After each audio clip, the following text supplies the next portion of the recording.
ठाण्यात पेट्रोल दर वाढीविरोधात काँग्रेसच्या वतीनं अनोखं आंदोलन करण्यात आलं. वाढत्या इंधन दरांचा निषेध करत कार्यकर्त्यांनी रस्त्यावर गाडी ओढत केंद्र सरकारविरोधात जोरदार घोषणाबाजी केली. या आंदोलनात रोजगार काँग्रेसचे जिल्हाध्यक्ष राहुल पिंगळे यांनी केंद्र सरकारवर टीकेची झोड उठवली.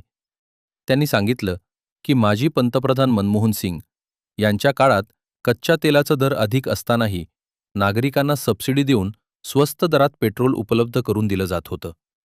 मात्र सध्याच्या सरकारच्या धोरणांमुळे सामान्य नागरिक महागाईच्या मोठ्या संकटात सापडला असल्याचा आरोपही त्यांनी केला.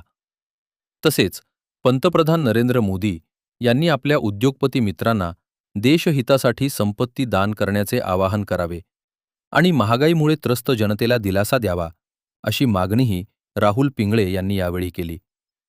या आंदोलनामुळे काही काळ परिसरात लक्षवेधी वातावरण निर्माण झालं होतं.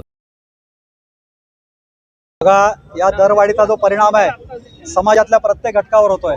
आपण म्हणतो की जीवनावश्यक वस्तूंचे भाव वाढतात, महिलांचं बजेट कोलमडतं, परंतु आता शेतकऱ्यांच्या पंपांना डिझेल सुद्धा त्या ठिकाणी मिळत नाही.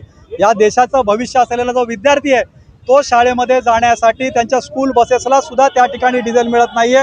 त्यामुळे अशा प्रकारचे निर्णय घेण्यात आले की आठवड्यातल्या 3 दिवस ते चालवलं पाहिजे. त्यामुळे प्रत्येक घटक हा या ठिकाणी भरडला जातोय.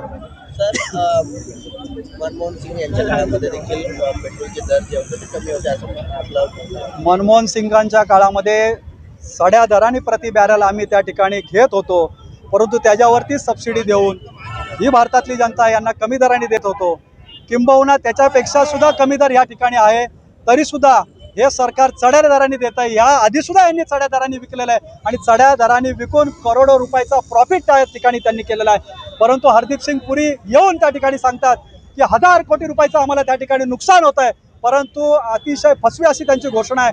ते 12 तारखेला सांगतात आणि 14 तारखेला HPCL त्या ठिकाणी डिव्हिडंड जाहीर करते. त्यामुळे कुठल्याही प्रकारची भूमिका त्यांची सर्वसामान्य नागरिकांबद्दल नाही. मोदी अंबानी जे कर्जमाफी केली शेतकऱ्यांनी कर्जमाफी केली जात नाही. शेतकरी जो आहे तो डिझेल आणि पेट्रोल वाचून त्रस्त झालेला आहे. बघा, परदेश दौरे ते जर करतायत त्यांच्या व्यापारी मित्रांसाठीच करतायत, अडाणींसाठीच करतायत, अंबानींसाठीच करतायत, परंतु देशावर संकट आल्यानंतर आव्हान मात्र सर्वसामान्य जनतेला करतायत.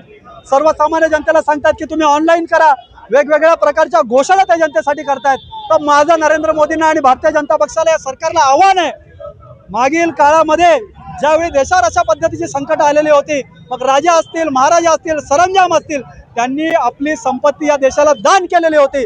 तर नरेंद्र मोदी यांनी अडाणी असतील, अंबानी असतील किंवा मोठमोठे व्यापारी असतील, त्यांना सांगावं की त्यांनी आपली अर्धी संपत्ती या पॅनिक सिच्युएशन मध्ये देशाला दान करावी.